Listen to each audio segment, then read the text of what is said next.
Voici donc notre grand débat des candidats députés à l'Assemblée nationale de la circonscription Benelux, Assemblée nationale française bien sûr, après une semaine de politique clopin et clopant. L'un d'entre vous, madame, messieurs, siégera donc à Paris le 18 juin.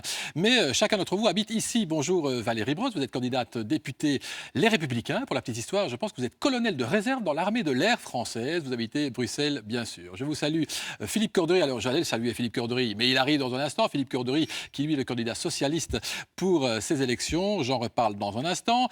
Nous avons la chance d'avoir Pierre-Alexandre Anglade. Monsieur Anglade, vous êtes donc vous le candidat du mouvement En Marche, le mouvement d'Emmanuel Macron. Vous habitez également la région bruxelloise. Vous avez 30 ans actuellement également. Je salue également Sophie Rosaire. Vous ambitionnez en ce qui vous concerne le poste de député pour la France insoumise de Jean-Luc Mélenchon, domicile Bruxelles. Vous travaillez, je pense, comme Monsieur Anglade, pour le Parlement européen, mais pas pour les mêmes personnes.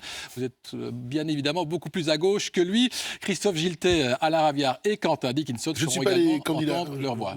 C'est vrai que vous auriez pu l'être un jour, finalement, Christophe. Mais vous êtes français en partie ou pas? C'est une question que je me pose tout le temps. Voilà. Donc vous pourriez être candidat. Oui. Mais il vaut mieux pas. Ben, je ne voudrais pas gêner M. Anglade. C'est vrai qu'il est très brigué l'investiture En Marche, vous aussi, c'était nombreux. Ouais. Monsieur Dickinson reste encore quelques minutes ou quelques secondes avec nous jusqu'à l'arrivée de Philippe Cordery, dont je voudrais tout de même beaucoup parler, car il faut le dire, Philippe Cordery a changé. Il a changé, puisqu'il nous a dit à un moment donné, ici même, on le reverra dès qu'il arrivera, je ne vais pas montrer les images sans qu'il soit là, qu'il serait le candidat d'En Marche. Et finalement, c'est vous, Monsieur Anglade, c'est quand même un mystère que je voudrais véritablement maintenant élucider. Un sondage en France, on va voir un petit peu ce sondage, nous montre quelles sont les positions actuellement, et nous voyons que c'est le premier grand sondage en ce qui concerne ces législatives du 11 et 18 juin. En Marche, 29% des voix, vous êtes donc ultra favori. Les Républicains, 20%. Front National, 20%. C'est donc beaucoup moins que Mme Le Pen. Et vous avez découvert les autres résultats avec moi. Mais on me dit qu'on s'interrompt immédiatement pour me dire effectivement qu'actuellement, M. Macron va sortir avec M. Hollande et va leur accompagner jusqu'à la voiture qui l'attend. C'est évidemment important. C'est un moment tout à fait capital. Et on voit que les deux hommes se laissent photographier, ça va sans dire, restent très proches, donc l'entretien s'est manifestement bien passé, Quentin Dickinson. Oui, visiblement, puisqu'il a duré aussi longtemps, on ne peut pas penser qu'ils ont passé 45 minutes à s'invectiver. Mais il ne va pas, c'est assez étonnant, hein, là il n'y a pas eu de contact jusqu'à la voiture. Donc C'est comme ça s'est passé, par exemple, entre M. Chirac et M. Mitterrand.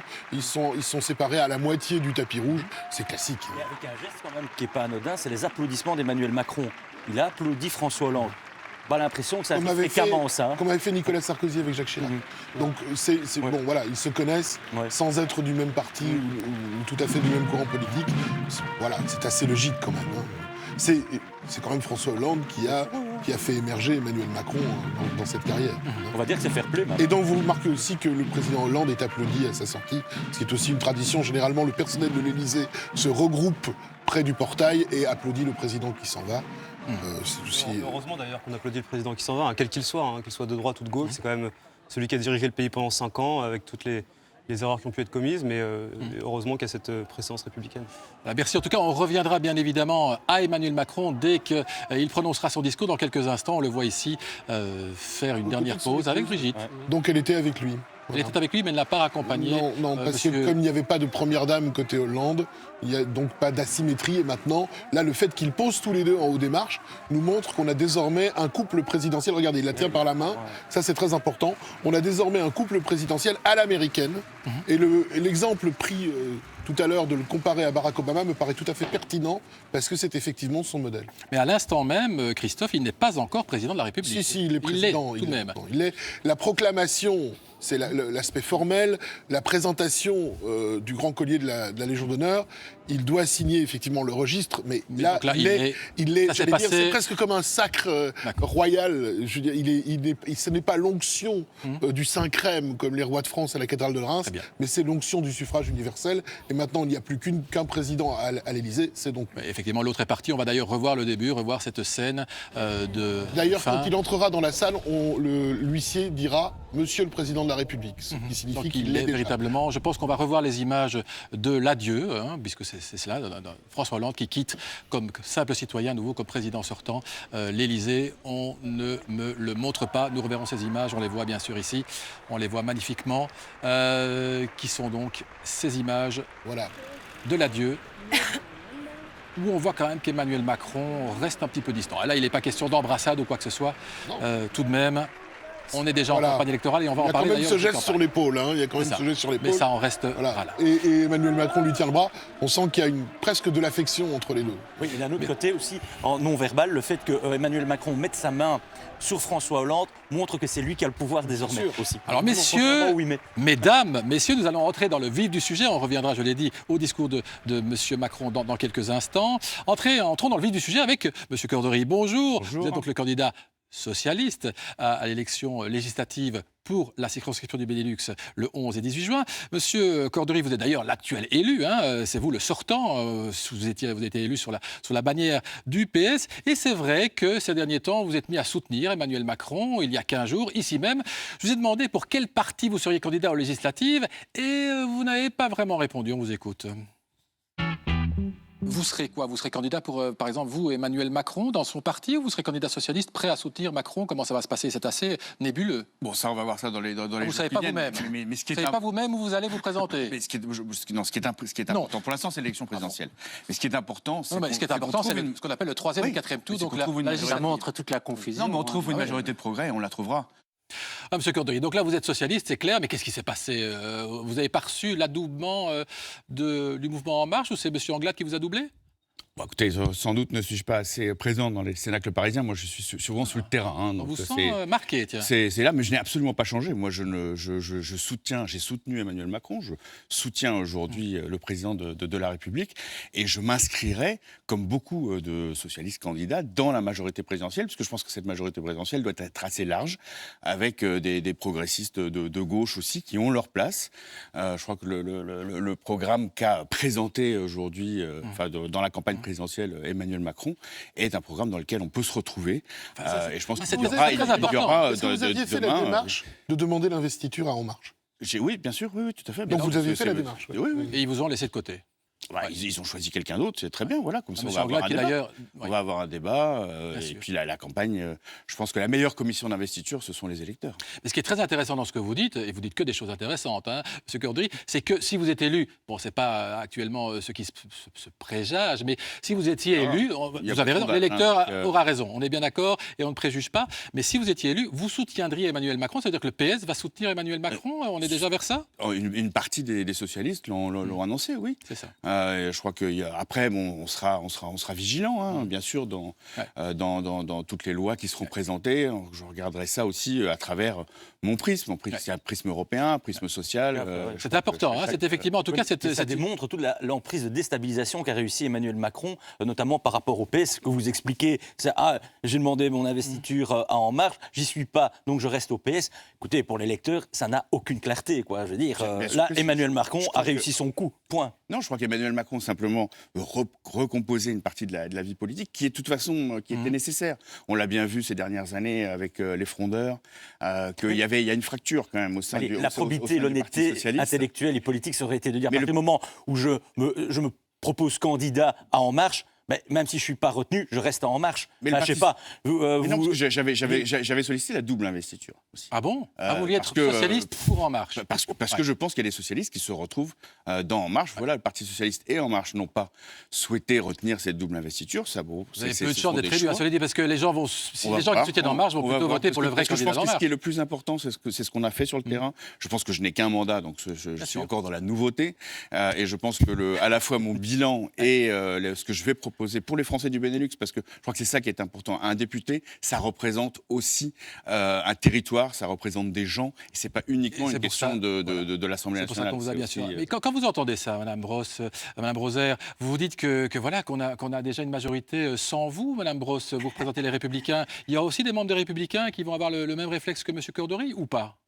Non, je n'ai pas l'impression. On est très Vous, pas, en tout cohérents, cas. très Vous n'avez unis. jamais voulu entrer en marche. Non, en aucun cas. On est très cohérents, très unis. Et ce qu'on veut rappeler, c'est qu'effectivement, nous sommes, nonobstant tout le décorum qu'on voit aujourd'hui, dans une république qui est un régime parlementaire.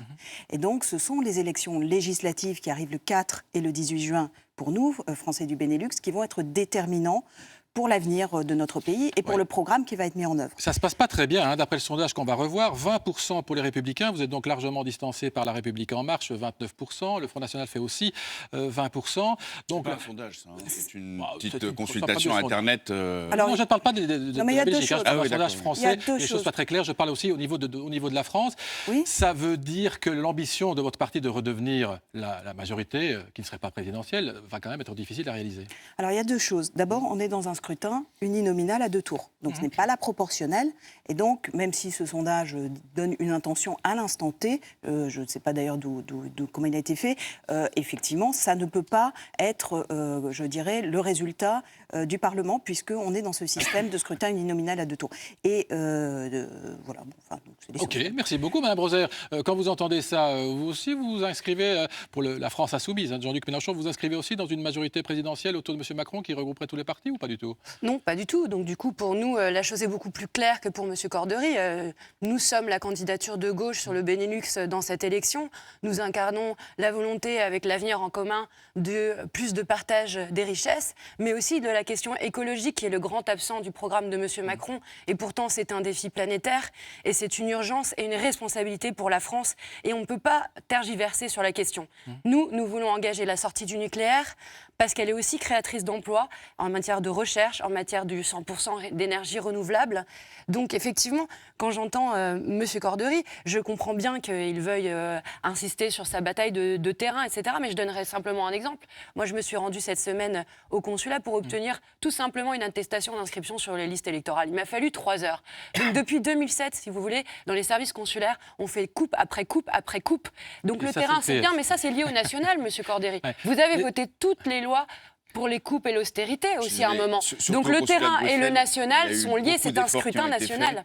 Alors là, il y a peut-être, parce qu'il y a beaucoup de demandes de procuration en ce moment, mais je crois Ok. qu'il faut... Mais en tout cas, ça vous arrange pas ce qu'il fait, M. Cordery, le fait que finalement, Si, au il contraire. dit qu'il est Au moins, c'est partisan clair. d'En Marche, ça veut dire que la gauche, c'est vous, c'est ça qui vous arrange. Vous êtes actuellement crédité de 14% dans ce sondage Harris Interactive au niveau de la France entière.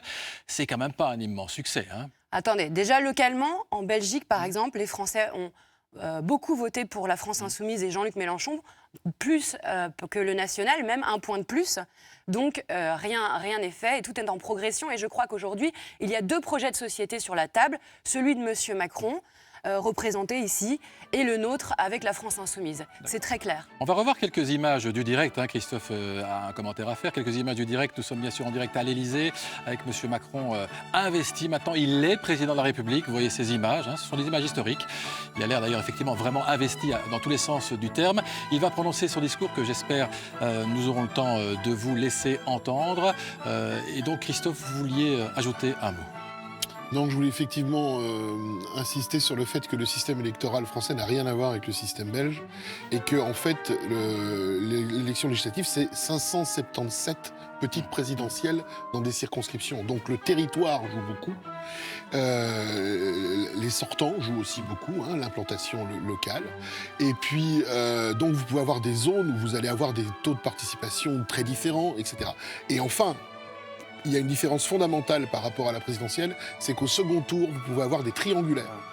Et si vous... Pas sur les Français de l'étranger. en tout Non, cas. pas sur les Français de l'étranger, mais sur les Français de métropole. Oui. Enfin, France métropolitaine.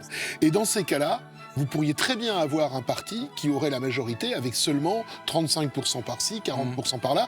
Et c'est notamment, ça a notamment servi le Parti socialiste aux précédentes législatives. Le Front National avait réussi à se maintenir dans un certain nombre de circonscriptions. Ce qui Et fait ça a nuit aux candidats de grand droite. nombre de députés socialistes ont pu être élus grâce à ça. Et donc là, on pourrait avoir des triangulaires, voire des quadrangulaires, où il suffirait d'avoir 20 ou 21%. Il faut 12,5% pour pouvoir se maintenir. Des c'est ça inscrits, oui. Oui, d'accord. Donc, vous pourriez avoir des quadrangulaires, ou alors, dans ce cas-là, le vainqueur pourrait sortir avec 21 ou 22%, ou 25, enfin 25, disons, au moins 25. Sur Glad, on voit. En marche, hein, ça. Ça Voilà. peut être très étrange, hein, cette législative. Sur Glad, J'ajoute que les élections sont encore dans un mois, et quand on voit ce qui s'est passé cette semaine, Il se passe beaucoup de choses. Voilà. dans un mois, 3 semaines et un mois, et que quand on constate effectivement ce qui s'est passé cette semaine, où on est quand même un peu en marche vers la pagaille avec les accords électoraux, eh bien, beaucoup de choses peuvent se passer d'ici les élections. Sur Anglade, je reviens au direct à un moment. C'est une image impressionnante. Hein. Votre président, je dis votre parce que vous êtes membre de son mouvement, hein, La République En Marche, voilà, qui est investi et qui est extrêmement serein. Enfin, comment vous voyez ces images? Comment vous les commentez? Je vous demande d'être un peu journaliste là. C'est pas ma profession, mais écoutez, je crois que c'est un très très grand moment de la vie politique, de la vie démocratique du pays. Que vous soyez de droite, de gauche, du Parti socialiste ou toute autre nuance, on ne peut pas rester insensible devant des images comme celle-ci.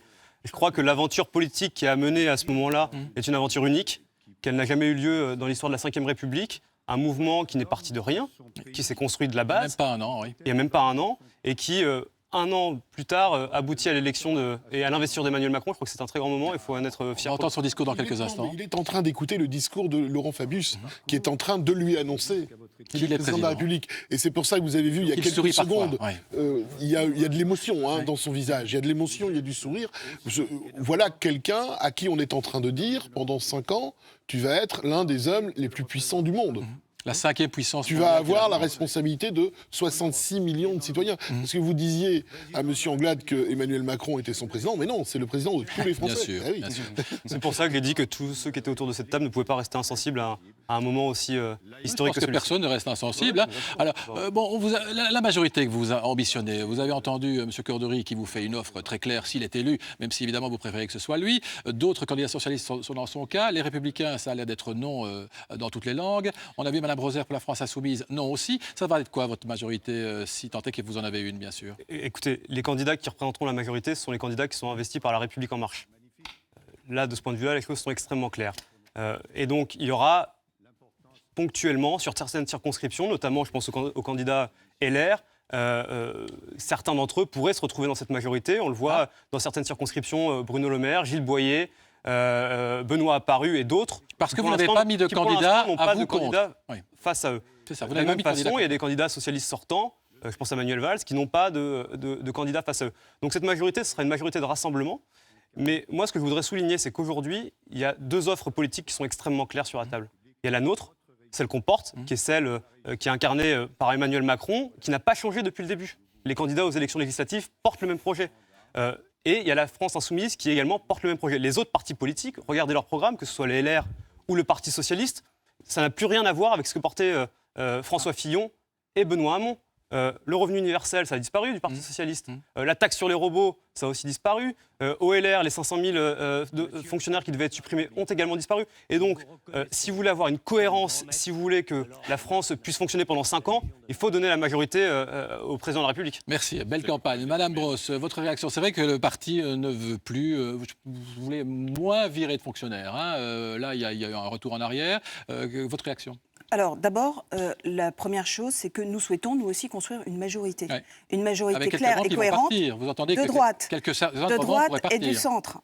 Ça, c'est ce que dit M. Anglade. Moi, ce que je dis, c'est que nous voulons construire effectivement une majorité parlementaire dans le cadre d'un régime parlementaire où le gouvernement procède du Parlement. N'oublions pas que la Constitution prévoit que le président, certes, il a des pouvoirs importants, il est chef des armées, entre parenthèses, chef de la diplomatie, etc., mais il ne peut faire que très peu d'actes tout seul. Tout doit être contresigné par le gouvernement. C'est un régime parlementaire. Et donc, nous voulons construire cette majorité parlementaire, pas en opposition stérile, mais de manière constructive. Ok, je vous arrête car le président parle. On l'écoute. Merci, Madame Brosse. Les Français ont choisi, vous l'avez rappelé, le 7 mai dernier, l'espoir et l'esprit de conquête. Le monde entier a regardé notre élection présidentielle. Partout, on se demandait si les Français allaient décider à leur tour de se replier sur le passé illusoire, s'ils allaient rompre avec la marche du monde, quitter la scène de l'histoire, céder à la défiance démocratique, l'esprit de division, et tourner le dos aux Lumières, ou si, au contraire, ils allaient embrasser l'avenir, se donner collectivement un nouvel élan, réaffirmer leur foi dans les valeurs qui ont fait d'eux un grand peuple. Le 7 mai, les Français ont choisi. Qu'ils en soient ici remerciés. La responsabilité qu'ils m'ont confiée est un honneur dont je mesure la gravité. Le monde et l'Europe ont aujourd'hui plus que jamais besoin de la France. Ils ont besoin d'une France forte et sûre de son destin. Ils ont besoin d'une France qui porte haut la voix de la liberté et de la solidarité. Ils ont besoin d'une France qui sache inventer l'avenir. Le monde a besoin de ce que les Françaises et les Français lui ont toujours enseigné. L'audace de la liberté, l'exigence de l'égalité, la volonté de la fraternité. Or, depuis des décennies, la France doute d'elle-même. Elle se sent menacée dans sa culture, dans son modèle social, dans ses croyances profondes. Elle doute de ce qui l'a fait. Voilà pourquoi mon mandat sera guidé par 2 exigences. La première sera de rendre aux Français cette confiance en eux, depuis trop longtemps affaiblie. Oh, je vous rassure, je n'ai pas pensé une seule seconde qu'elle se resterait comme par magie le soir du 7 mai. Ce sera un travail lent, exigeant, mais indispensable. Il m'appartiendra de convaincre les Françaises et les Français que notre pays, qui aujourd'hui semble mis à mal par les vents parfois contraires du cours du monde, porte en son sein toutes les ressources pour figurer au premier rang des nations. Je convaincrai nos compatriotes que la puissance de la France n'est pas déclinante, mais que nous sommes à l'orée d'une extraordinaire renaissance, parce que nous tenons entre nos mains tous les atouts qui feront et qui font les grandes puissances du XXIe siècle. Pour cela, je ne céderai sur rien des engagements pris vis-à-vis des Français. Tout ce qui concourt à la vigueur de la France et à sa prospérité sera mis en œuvre. Le travail sera libéré, les entreprises seront soutenues, l'initiative sera encouragée. La culture et l'éducation, par lesquelles se construit l'émancipation, la création et l'innovation seront au cœur de mon action. Les Françaises et les Français qui se sentent oubliés par ce vaste mouvement du monde devront se voir mieux protégés. Tout ce qui forge notre solidarité nationale sera refondé, réinventé, fortifié. L'égalité face aux accidents de la vie sera renforcée. Tout ce qui fait de la France un pays sûr, où l'on peut vivre sans avoir peur, sera amplifié. La laïcité républicaine sera défendue. Nos forces de l'ordre, notre renseignement, nos armées réconfortées. L'Europe dont nous avons besoin sera refondée et relancée car elle nous protège et nous permet de porter dans le monde nos valeurs. Nos institutions, décriées par certains, doivent retrouver aux yeux des Français l'efficacité qui en a garanti la pérennité. Car je crois aux institutions de la Ve République et ferai tout ce qui est en mon pouvoir pour qu'elles fonctionnent selon l'esprit qui les a fait naître. Pour cela, je veillerai à ce que notre pays connaisse un regain de vitalité démocratique. Les citoyens auront voix au chapitre, ils seront écoutés. Dans ce combat, j'aurai besoin de chacun. La responsabilité de toutes les élites, politiques, économiques, sociales, religieuses, de tous les corps constitués de la nation française sera appelée. Nous ne pouvons plus nous réfugier derrière des usages ou des habitudes parfois hors du temps. Nous devons retrouver le sens profond, la dignité de ce qui aujourd'hui nous rassemble. Agir de manière juste et efficace pour notre peuple. La France n'est forte que si elle est prospère. La France n'est un modèle pour le monde que si elle est exemplaire. Et c'est là ma seconde exigence. Parce que nous aurons rendu aux Français le goût de l'avenir et la fierté de ce qu'ils sont, le monde entier sera attentif à la parole de la France. parce que nous aurons su dépasser ensemble nos craintes et nos angoisses. Nous donnerons ensemble l'exemple d'un peuple sachant affirmer ses valeurs et ses principes, qui sont ceux de la démocratie et de la République. Les efforts de mes prédécesseurs en ce sens ont été remarquables et je veux ici les saluer. Je songe au général de Gaulle, qui œuvra pour redresser la France et lui rendre son rang dans le concert des nations. Je songe à Georges Pompidou, qui fit de notre pays une puissance industrielle majeure. À Valéry Giscard d'Estaing, qui sut faire entrer la France et sa société dans la modernité. À François Mitterrand, qui accompagna la réconciliation du rêve français et du rêve européen. À Jacques Chirac, nous donnant le rang d'une nation sachant dire non aux prétentions des va-t-en-guerre. À Nicolas Sarkozy, ne comptant pas son énergie pour résoudre la crise financière qui avait si violemment frappé le monde. Et je songe bien sûr à François Hollande, faisant œuvre de précurseur avec l'accord de Paris sur le climat et protégeant les Français dans un monde frappé par le terrorisme. Leur œuvre, surtout ces dernières décennies, s'est trop souvent vue empêchée par un climat intérieur délétère, par le découragement de Françaises et de Français, s'estimant injustement défavorisés, déclassés ou oubliés. Ce que la France avait à dire au monde s'est parfois trouvé affaibli par une situation nationale percluse d'inquiétude, voire de défiance. Aujourd'hui, mesdames et messieurs, le temps est venu pour la France de se hisser à la hauteur du moment. La division et les fractures qui parcourent notre société doivent être surmontées, qu'elles soient économiques, sociales, politiques ou morales. Car le monde attend de nous que nous soyons forts, solides et clairvoyants. La mission de la France dans le monde est éminente. Nous prendrons toutes nos responsabilités pour apporter, chaque fois que cela sera nécessaire, une réponse pertinente aux grandes crises contemporaines. Qu'il s'agisse de la crise migratoire, du défi climatique, des dérives autoritaires, des excès du capitalisme mondial et bien sûr du terrorisme. Plus rien désormais ne frappe les uns en épargnant les autres. Nous sommes tous interdépendants. Nous sommes tous voisins. La France veillera toujours à être aux côtés de la liberté, des droits de l'homme, mais toujours pour construire la paix dans la durée. Nous avons un rôle immense.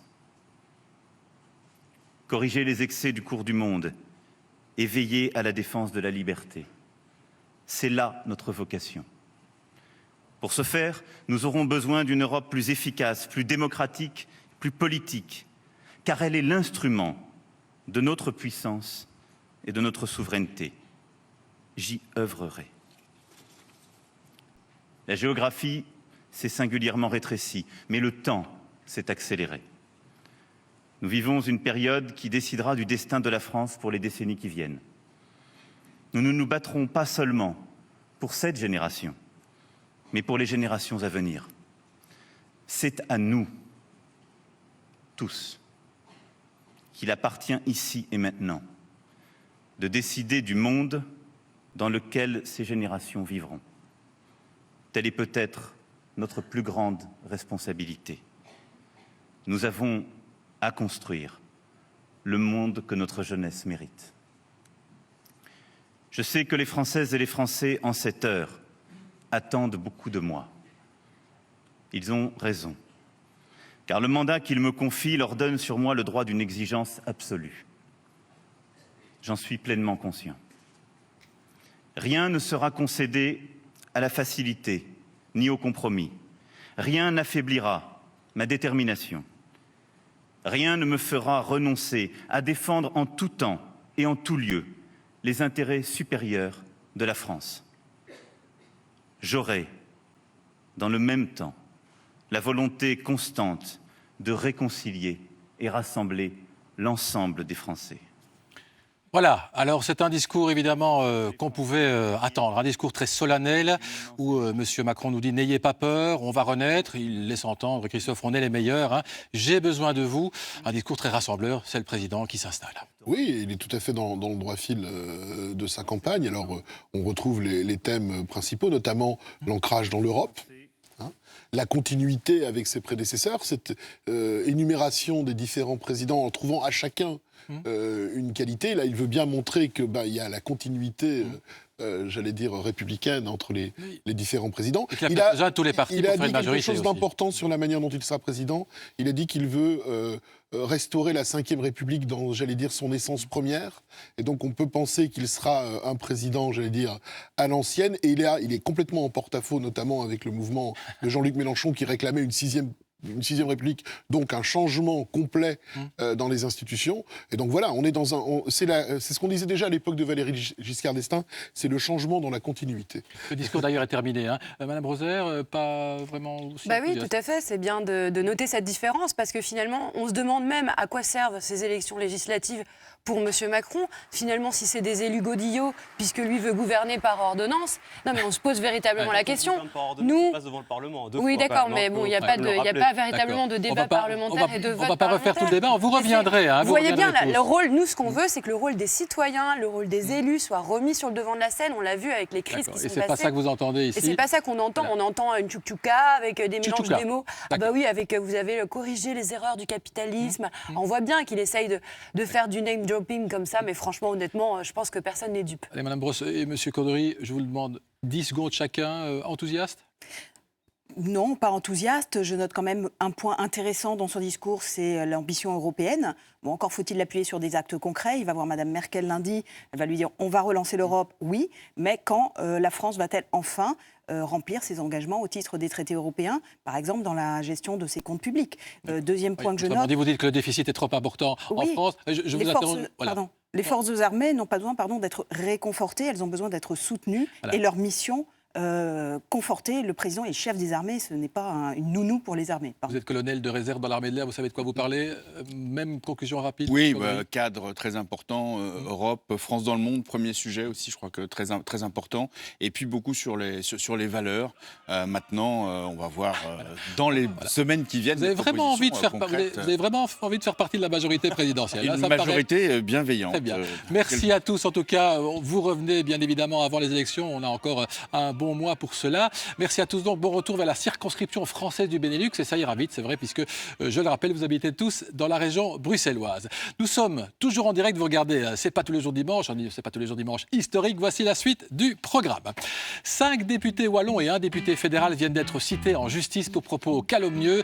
Les uns par Nétis Publifin, les autres par le milliardaire belgo-ouzbek Patok Shodiev.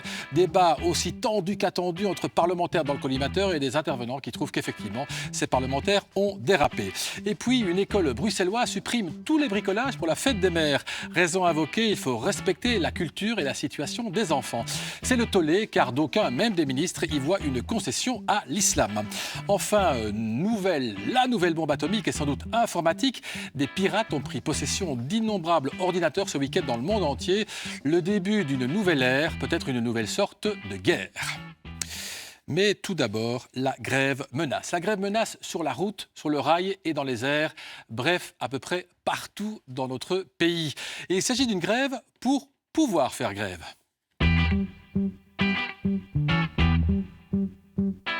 Le gouvernement fédéral prépare une loi pour imposer le service minimum en cas de grève des trains. Résultat, les agents qui travaillent à la SNCB devront annoncer 4 jours avant le mouvement s'ils comptent travailler ou pas pour permettre justement d'organiser ce service minimum. Et ça ne leur plaît pas du tout. On écoute, puis on en découvre.